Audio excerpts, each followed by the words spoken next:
구독자 여러분, 삼성전자가 어제 6% 넘게 무너졌다가 오늘 아침 다시 반등을 시도하는 모습을 보여주고 있습니다. 이럴 때 가장 먼저 드는 생각이 있죠. 역시 어제 팔지 말았어야 했나? 지금이라도 사야 하나? 그런데 지금 확인해야 할 것은 반등의 크기가 아닙니다. 어제 삼성전자를 던졌던 외국인 자금이 정말 돌아오는지, 그리고 그 돈이 삼성전자 한 종목에 잠깐 머무는지, 삼성전기와 반도체 장비주, 다른 실적 업종으로까지 번지는지를 봐야 합니다. 다음 주 시장은 많이 오른 종목을 뒤쫓는 사람보다 돈이 옮겨가는 순서를 먼저 읽는 사람에게 훨씬 유리할 가능성이 큽니다. 오늘은 삼성전자의 급락과 반등을 한 흐름으로 연결해보고 보유자와 신규 매수자가 다음 주 어떤 기준으로 대응해야 하는지, 어느 테마까지 시야를 넓혀야 하는지 짚어보겠습니다. 먼저 숫자부터 보겠습니다. 목요일 코스피는 4.5% 급락한 6,196에 마감했고 삼성전자는 6.3% 내린 23만 500원까지 밀렸습니다. SK하이닉스는 10%, 삼성전기는 9% 떨어졌습니다. 외국인은 코스피에서 3조 3,273억 원을 순매도했고 개인이 3조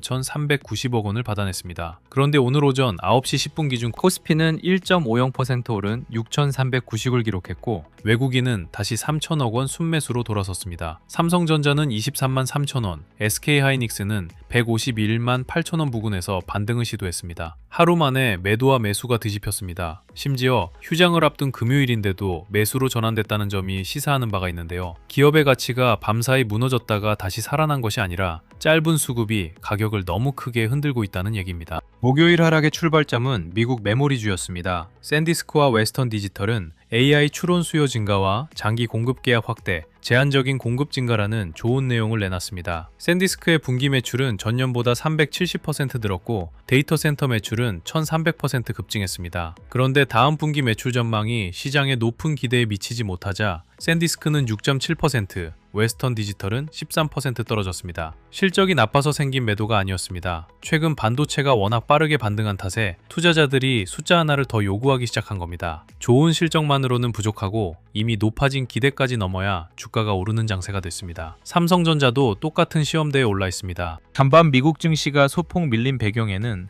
호르무즈 해협 불확실성과 시장금리 상승도 있었습니다. 유가는 반등했지만 아직 70달러대에 머물고 있고 미국 고용은 둔화 흐름을 이어가고 있습니다. 지금 단계에서 미 이란 갈등 장기화, 유가 폭등, 인플레이션 재가속, 9월 금리 인상으로 곧장 이어지는 최악의 경로를 기본 시나리오로 놓을 필요는 없습니다. 다만 시장이 이 가능성을 완전히 지운 것도 아닙니다. 다음 주에는 반도체 실적만큼 유가 그리고 미국 국채금리의 방향이 중요합니다. 유가가 다시 치솟고 금리가 동반 상승하면 실적이 좋은 반도체도 높은 평가를 받기 어렵습니다. 미국 기업 전체의 실적은 여전히 살아있습니다. 현재까지 실적을 발표한 S&P 500 기업 380호 가운데 약 85%가 시장 예상치를 웃돌았습니다. 과거 평균인 68%와 비교하면 상당히 높은 수준입니다. AI와 클라우드, 데이터 센터에 돈을 쓰는 기업들의 매출도 꺾이지 않았습니다. 그러니 지금 반도체 약세를 AI 수요 붕괴로 해석하면 너무 멀리 나간 판단입니다. 시장이 겪는 것은 실적 쇼크보다 눈높이 조정에 가깝습니다. 좋은 숫자를 낸 기업에서도 차익 실현이 나오고 그 돈이 상대적으로 덜 오른 업종으로 옮겨가고 있습니다. 이 흐름을 이해해야 삼성전자만 붙잡고 시장 전체가 무너졌다고 착각하지 않습니다. 실제로 목요일 국내 시장의 속사정은 코스피 4%대 급락이라는 숫자와 달랐습니다. 반도체가 8.4%, IT 하드웨어가 8.6% 떨어지면서 지수를 끌어내렸지만 비철 목재는 10%, 화장품은 5.2%, 건강관리는 2.4% 올랐습니다. 하락 업종은 11개였고 상승 업종은 15개였습니다. 코스닥도 0.2% 상승하며 5거래일 연속 오름세를 이어갔습니다. 시장 전체가 투매로 무너진 날이 아니라 시가총액이 큰 반도체에 매도가 집중된 날이었습니다. 삼성전자와 SK하이닉스에서 빠진 돈 가운데 일부는 화장품과 바이오, 소재, 2차 전지로 이동했습니다. 다음 주 수익 기회는 바로 이 이동 경로에서 나올 가능성이 큽니다.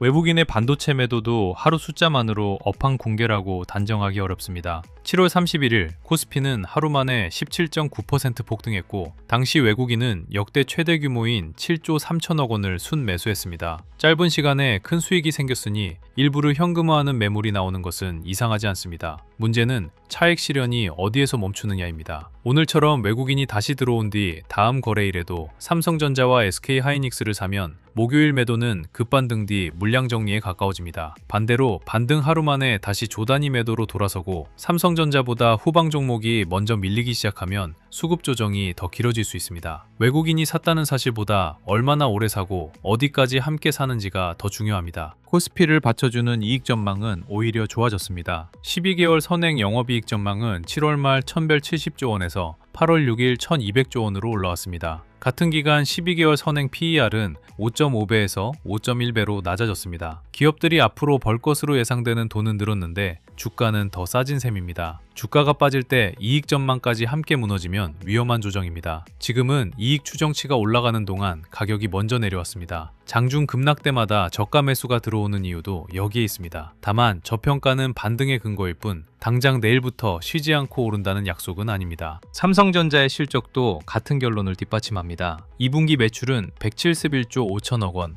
영업이익은 89조 5천억 원으로 분기 사상 최대였습니다. DS 부문은 매출 127조 5천억 원과 영업이익 89조 2천억 원을 기록했습니다. 서버 D램과 기업용 SSD, HBM 수요가 늘었고 메모리 가격 상승까지 실적에 보탬이 됐습니다. 삼성전자는 하반기 HBM4 판매를 확대하고 HBM4E 샘플 공급, 장기 공급 계약 확대를 추진하고 있습니다. 파운드리에서는 HBM 베이스 다이와 미국 고객 주문, 2나노 HPC 과제를 키우고 있습니다. 목요일 급락을 현재 실적의 붕괴로 설명하기 어려운 이유입니다. 지금 주가를 흔드는 것은 당장 벌어들이는 돈보다 이 이익을 얼마나 오래 유지할 수 있느냐는 의심입니다. 소급 충격이 상당 부분 끝났다는 분석에도 근거가 있습니다. 지난달 반도체 업종은 평균 34% 하락하며 금융위기와 코로나19 당시보다 큰 낙폭을 기록했습니다. 레버리지 포지션 청산과 헤지펀드의 차입 축소, 개인 신용 물량 정리가 한꺼번에 겹친 결과였습니다. 반면 북미 빅테크의 클라우드 예약 물량은 2028년까지 이어지고 있고 올해 3분기 메모리와 AI 기판의 고객 수요 충족률은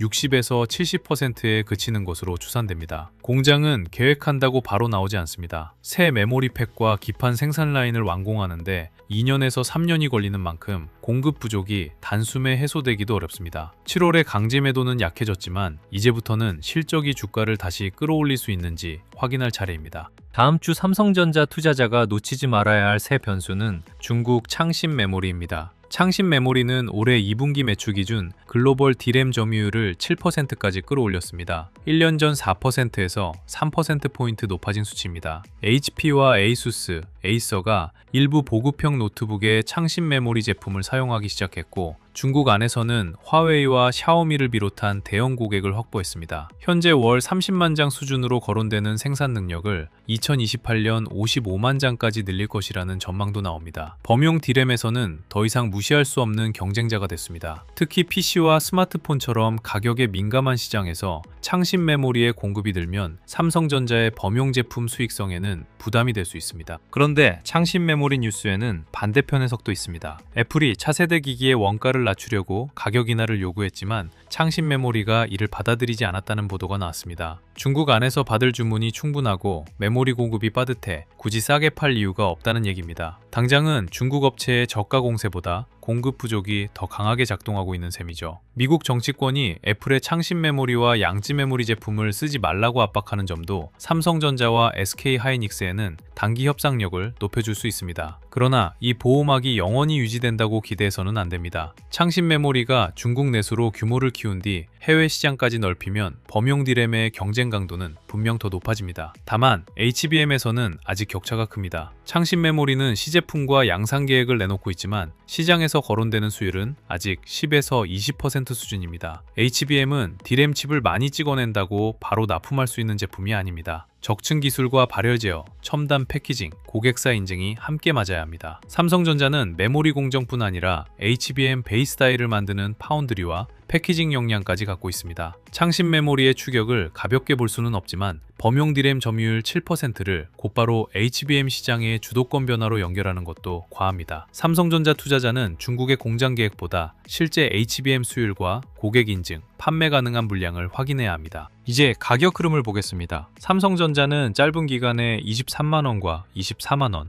25만원대를 너무 빠르게 오간 탓에 중간 가격에서 충분한 거래가 쌓이지 못했습니다. 매수 프로그램이 들어오면 가볍게 튀고 외국인이 물량을 던지면 다시 빠르게 밀릴 수 있는 구간입니다. 그래서 3% 반등 그 자체보다 오늘 종가가 어디에서 만들어지는지, 다음 주에도 23만 원대 중후반에서 거래가 이어지는지를 봐야 합니다. 가격이 싸 보인다는 느낌만으로 안정 구간이라 부르기에는 아직 변동폭이 너무 큽니다. 반등이 한 단계 더 이어지려면 23만 5천 원에서 24만 원 사이에서 매물을 받아내는 힘이 필요합니다. 그 위에서는 목요일 장중 고점이자 수요일 종가였던 24만 6천 원을 회복하는지가 수급 정상화의 기준이 됩니다. 장중에 잠깐 넘는 것만으로는 부족합니다. 외국인이 현물과 선물에서 함께 사고 SK하이닉스와 삼성전기, 장비주까지 거래대금이 살아난 상태에서 종가를 지켜야 합니다. 이 흐름이 다음 거래일까지 이어지면 25만 원대에 쌓인 본전과 차익 매물을 다시 소화할 여지가 생깁니다. 가격 하나를 맞히는 문제가 아닙니다. 삼성전자만 튀는 반등인지 반도체 전체로 장기 자금이 돌아오는 회복인지 구분하는 과정입니다. 제가 가장 현실적으로 보는 흐름은 단숨에 7월 고점을 되찾는 V자 상승보다 23만 원대와 24만 원대를 여러 번 오가며 변동폭을 줄이는 모습입니다. 아래에서는 사상 최대 실적과 낮은 PER을 보고 저가 매수가 들어올 수 있습니다. 위로 올라가면 지난주 고점에서 산 투자자의 본전 매물과 단기 차익 실현이 기다리고 있습니다. 이 두 힘이 부딪히는 동안 하루 3% 안팎의 등락은 반복될 수 있습니다. 하락할 때 거래량이 줄고 반등할 때 외국인 매수가 붙으며 주간 저점이 더 낮아지지 않는다면 주가가 안정을 찾고 있다고 볼 수 있습니다. 다음 주에는 얼마나 빨리 오르느냐보다 흔들린 뒤 어디에서 종가를 만드는지가 더 중요합니다. 경계해야 할 모습도 분명합니다. 오늘 반등 뒤 외국인이 다시 대규모 매도로 돌아서고 삼성전자가 23만 원을 종가로 지키지 못한다면 목요일 저가 매수의 힘이 약했다는 뜻입니다. 여기에 유가와 미국 금리가 함께 오르고 미국 물가까지 예상보다 강하면 22만 8천 원 부근의 최근 장중 저점을 다시 확인할 수 있습니다. 그 가격을 반드시 깬다는 예측은 아닙니다. 내가 기대한 반등 논리가 어디에서 틀렸다고 인정할 것인지 미리 정해두자는 겁니다. 좋은 기업도 수급이 무너지면 더 싸질 수 있습니다. 주가가 빠졌다는 이유만으로 물타기를 반복하면 조정이 끝날 때까지 강제로 장기 투자자가 됩니다. 기존 현물 보유자는 삼성전자의 미래와 내 계좌 상태를 따로 봐야 합니다. 생활자금이나 대출금이 들어가지 않았고 삼성전자 비중이 감당 가능한 수준이라면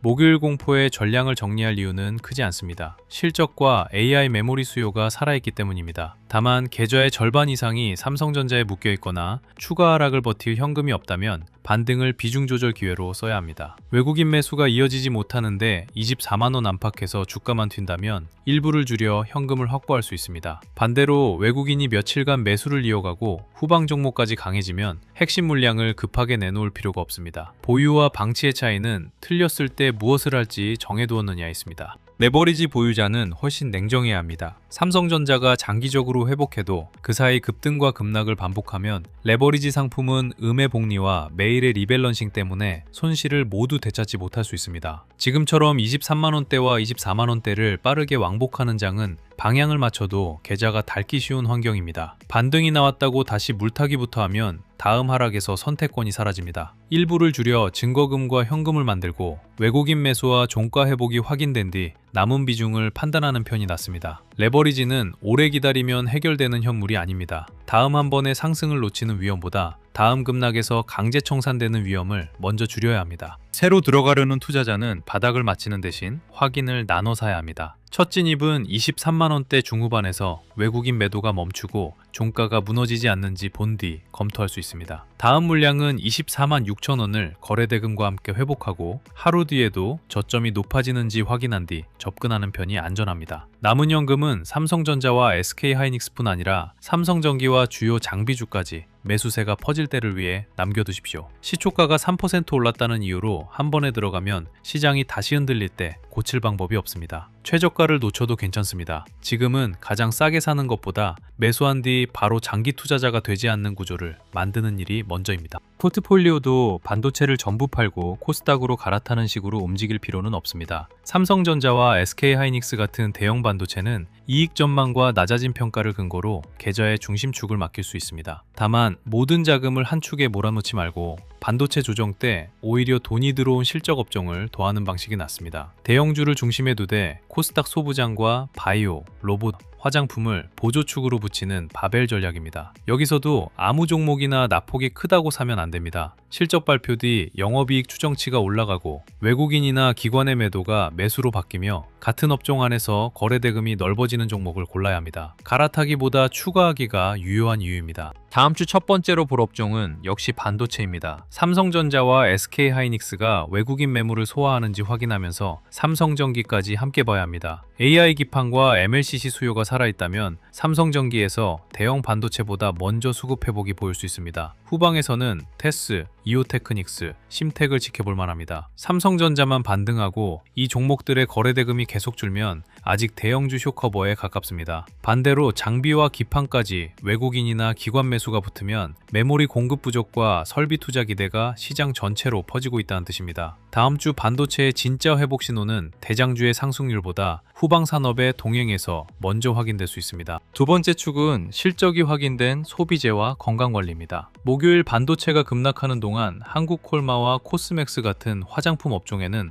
매수세가 들어왔습니다. 파마리서치를 비롯한 실적 기반 건강관리 종목도 지수와 다른 흐름을 보였습니다. 이 업종은 반도체에서 빠진 자금이 잠시 피신한 곳인지 새로운 주도축으로 자리 잡는지 다음 주 거래 대금으로 확인해야 합니다. 로봇과 2차 전지는 종목별 차이가 더 큽니다. 에코프로와 에코프로 BM처럼 실제로 수급이 붙는 종목이 있는 반면 같은 테마 안에서도 약한 종목은 계속 소외될 수 있습니다. 테마 이름보다 실적과 수급이 동시에 좋아지는 종목을 따라가야 합니다. AI 데이터 센터의 후방 산업도 함께 봐야 합니다. 메모리 주문이 늘면 결국 전력 공급과 냉각, 네트워크, 데이터 센터 운영 투자도 함께 커집니다. 반도체가 높은 기대를 소화하는 동안 LS 일렉트릭과 효성중공업, HD 현대일렉트릭 같은 전력기기 종목으로 자금이 이동할 수 있습니다. 삼성 SDS와 네이버, GNC 에너지처럼 데이터 센터와 AI 서비스에 연결된 종목도 같은 맥락에서 봐야 합니다. 다만 과거의 주도주였다는 이유만으로 미리 사는 것은 위험합니다. 신규 수주와 실적 추정치, 외국인과 기관의 실제 매수가 붙는지 확인해야 합니다. 삼성전자에서 빠진 돈이 이쪽으로 이동한다면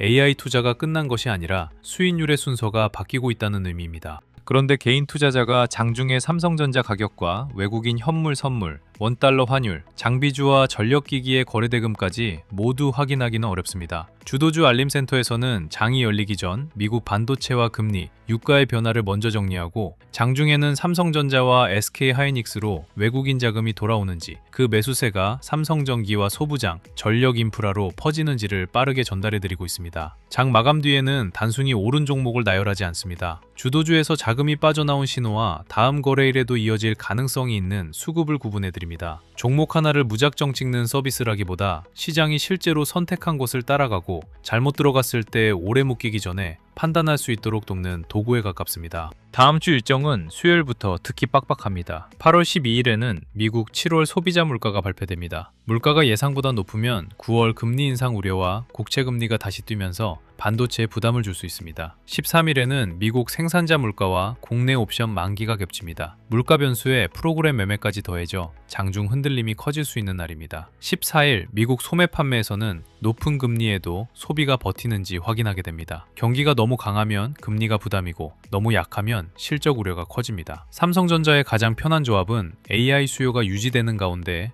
물가와 금리가 진정되는 흐름입니다. 다음 주에는 하루의 방향을 미리 마치기보다 이 일정들을 통과할 때마다 외국인 수급과 종가가 어떻게 달라지는지 확인해야 합니다. 구독자 여러분, 금요일 반등은 목요일 급락이 지나쳤다는 신호일 수 있습니다. 하지만 안전한 상승이 시작됐다는 증명은 아직 아닙니다. 삼성전자의 이익 전망은 좋아졌고 HBM4와 서버 디램, 기업용 SSD 수요도 살아있습니다. 그와 동시에 창신 메모리는 범용 디램에서 빠르게 커지고 있고 미국 물가와 금리, 외국인 단기 자금은 다음 주에도 주가를 거칠게 흔들 수 있습니다. 보유자는 기업을 믿는 것과 계좌를 방치하는 일을 구분해야 합니다. 신규 투자자는 싸 보이는 가격보다 외국인 매수의 지속성과 후방 종목의 확산을 확인한 뒤 들어가야 하고요. 오늘 올랐다고 안심하고 내일 빠졌다고 공포에 던지는 매매를 끊고 싶다면 돈이 삼성전자에서 어디로 이동하는지 매일 따라가야 합니다. 핵심 변화를 빠르게 받아보고 싶은 분들은 영상 아래 더보기란에 있는 주도주 알림센터 공식 신청 페이지를 확인해 주시기 바랍니다. 오늘 영상이 도움이 되셨다면 구독과 좋아요로 함께 해주세요. 다음 영상에서도 삼성전자의 가격과 외국인 수급, 그리고 시장의 주도 자금이 어디로 옮겨가는지 계속 확인해 드리겠습니다.